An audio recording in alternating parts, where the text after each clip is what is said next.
Hey everyone, Brian Schulstead, Managing Director, Bridgemark Strategies, where I help financial advisors change firms or sell their practice by providing unbiased advice and guidance at no cost to you. Now, recently, I've been working with several financial advisors that have been blindsided with a termination. It reminds me, loyalty is a one-way street.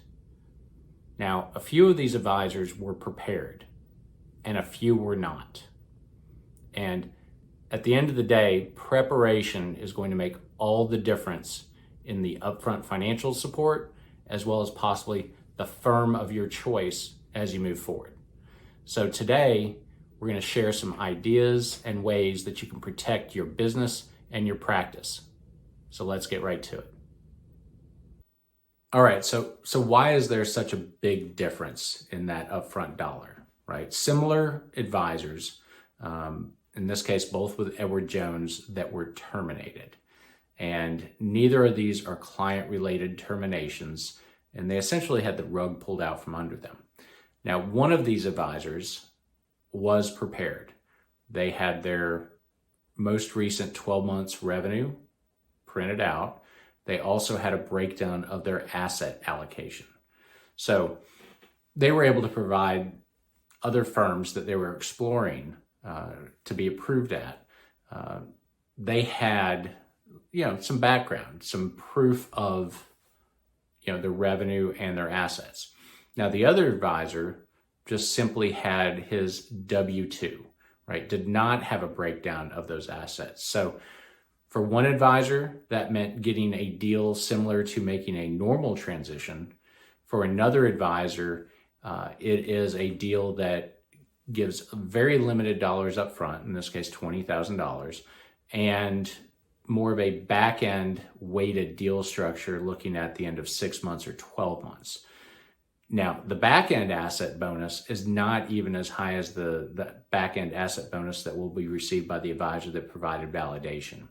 The difference is 25 basis points on assets versus 50 basis points on all assets.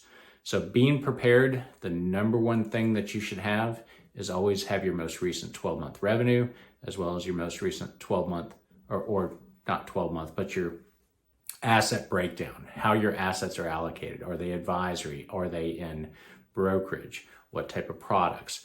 And as always, no PII, no personally identifiable information. You want absolutely no client information in those printouts. So that is number one on being prepared.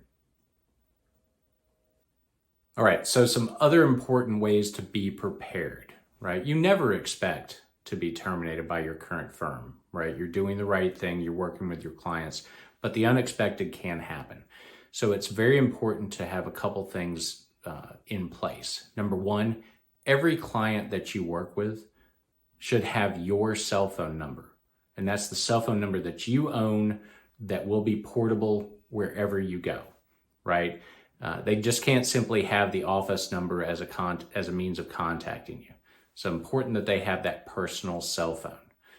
Additionally, you should have your cell phone contacts up to date, right? You should have that information, that is generally available to the public, just like a phone book of the contact information for your clients and potential prospects, close at hand. And also very important, you should have all your relevant contracts with your current firm in an easily accessible location in case you're terminated. As always, no one's expecting to get the rug pulled out from under them, whether it's client related or non-client related. But if you have that contract in hand, then that'll help you out as you move forward.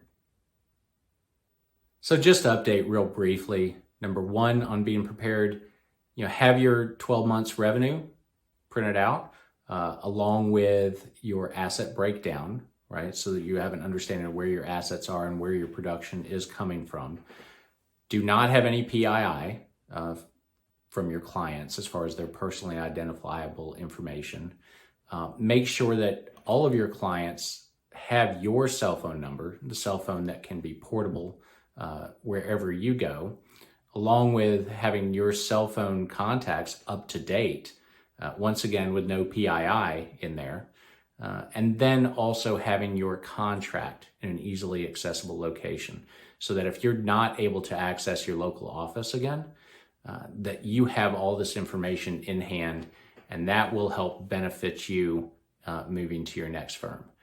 And it will make a huge difference, not only in communicating as you move forward, as it relates to how your contract reads, but also economically in terms of what your next firm can offer you on the front end. I hope this information will help you be better prepared to protect yourself and your practice should termination come your way. Now, since 2007, I've been helping financial advisors change firms or sell their practice by providing that unbiased advice and guidance at no cost to you. And if you would like to have a conversation, my contact information is on the screen, and I look forward to hearing from you.